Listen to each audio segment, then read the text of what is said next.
Disclaimer, ang kaalaman na ibabahagi ko sa inyo ay based lamang po sa aking sariling experience at wala po akong kahit anong konektado sa naturang website at nais ko lamang pong ibahagi sa inyo ang aking nalalaman at nang sa ganon ay kapupulutan niyo po ito ng ideya. Welcome back again to my YouTube channel. Today's video ay ibabahagi ko naman po sa inyo ang aking kaalaman patungkol sa paraan kung paano po ma-verify ang ating Google AdSense account. Sakaling hindi po natin matanggap ang mail o verification PIN na sinend ng Google AdSense sa ating mailing address. Bago mag-proceed sa verification, make sure na nakakopy na ang iyong pub ID number at nakahanda na din ang iyong isang government valid ID picture. So makikita nyo po dito sa aking verification check, which is nakasaad po dito ang note na meron na lamang less than 1 month para ma-verify ang aking AdSense account. Dahil kung hindi,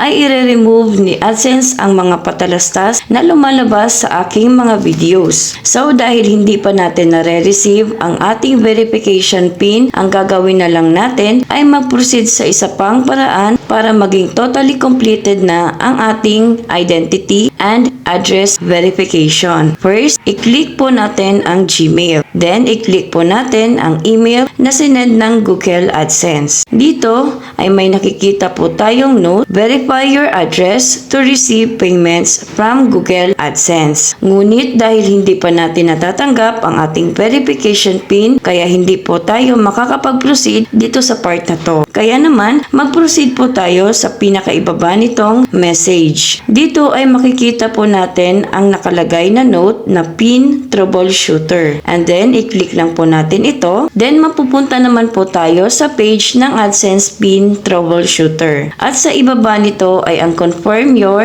email. I-click mo ang yes kung ang email na nakasaad dito ay Gmail na ginagamit mo para sa iyong AdSense account. Ngunit kung hindi naman, ay i-click mo lang ang no. Then after that ay i-click mo naman ang continue. And then dito naman po sa switch your correct account, i-click lang natin ang word na switch dito sa bandang ibaba. And then i-click mo lang ang Gmail na ginagamit mo sa iyong Google AdSense account. And then i-click lang natin ang yes. Then click continue. Next is select payment issue. Then i-click lang ang payment not received. And then maaari mo nang i-click ang continue. Next is verify payment address. At dito sa ibaba ay pipindutin lang po natin ang word na PIN troubleshooter. Next is PIN arrival check. At sa ibaba ay i-click mo lang ang no, I have not received my PIN. Then i-click mo naman ang continue. Next is contact support team. Then click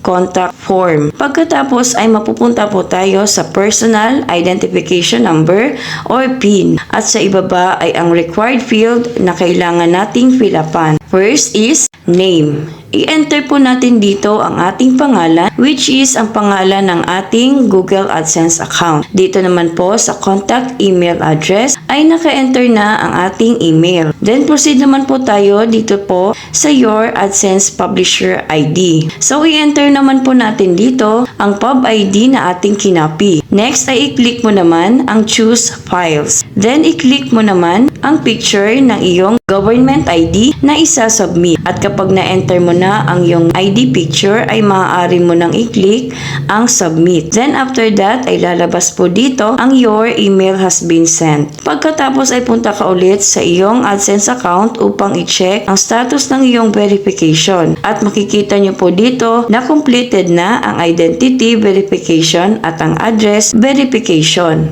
So hanggang dito lamang po ang aking tutorial. Sana po ay may nakuha po kayong ideya kahit papaano sa pamamagitan lamang po ng video na ito. At kung bago ka pa lamang po sa channel ko, please don't forget to click the subscribe button at pag-hit na rin po ng notification bell upang sa ganon ay ma-notify po kayo sa tuwing may mga bago po akong uploads. At maraming salamat po sa aking mga subscribers at sa mga nanonood ng aking mga videos. Maraming salamat po sa suporta at tiwala po ninyo sa channel ko. Thank you so much for watching at God bless po sa ating lahat.